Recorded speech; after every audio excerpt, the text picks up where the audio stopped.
Le Ramadan arrive dans une poignée d'heures, une occasion unique, une période inoubliable, propice au changement et à la réussite.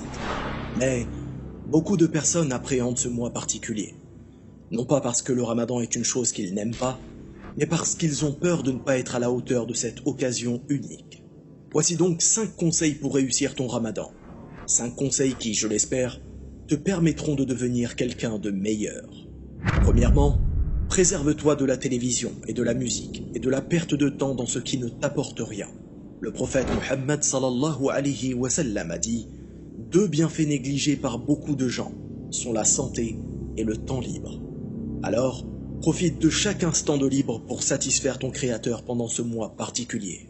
Deuxième conseil, lis le Coran et médite-le, même si tu ne sais pas lire l'arabe. Et si tu ne peux pas le lire, écoute-le seul ou à la maison pour en faire profiter toute ta famille. Le prophète Muhammad sallallahu alayhi wa sallam disait « Celui qui récite le Coran avec habileté sera avec les anges scribes purs et nobles, et celui qui récite le Coran avec difficulté aura 2 récompenses, dans le sens qu'il sera récompensé pour ses efforts dans la lecture du Coran qui lui est difficile, et pour sa lecture du Coran en elle-même. » Troisième conseil, sois bienfaisant en rendant visite à ta famille. Renoue les liens rompus avec tes voisins, tes amis et tes proches.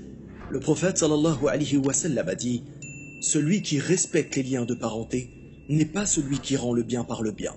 C'est celui qui continue à respecter ses liens, même si ses proches les rompent. » Comprenez bien que ce mois est l'occasion unique de renouer avec vos proches, avec lesquels vous avez pu vous quereller. Quatrième conseil, offrir un repas à un jeûneur.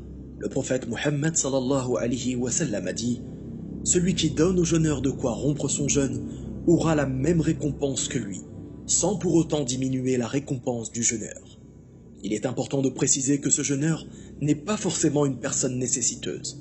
La seule condition est que la personne jeûne, qu'elle soit riche ou pauvre, vieille ou jeune, blanche ou de couleur.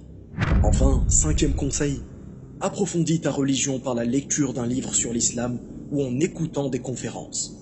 Le prophète Muhammad sallallahu alayhi wa sallam a dit « Les anges déploient leurs ailes pour celui qui étudie la science pour faire plaisir à la demande d'Allah. » Je profite de cette occasion pour vous dire que tous les jours pendant le mois du Ramadan, des lives auront lieu sur la chaîne Minute Islam à 19h30.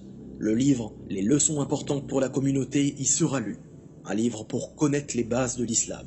Petit bonus, 6e conseil, veille la nuit du destin ou mieux encore, les 10 dernières nuits impaires. Abu Hurayra radiyallahu anhu rapporte les propos suivants du prophète Muhammad sallallahu alayhi wa sallam. Quiconque veille en prière la nuit du destin avec foi et conviction aura tous ses péchés passés pardonnés. Pour finir, mettez-vous à la place de l'ensemble des personnes qui ont quitté ce bas monde en cours d'année.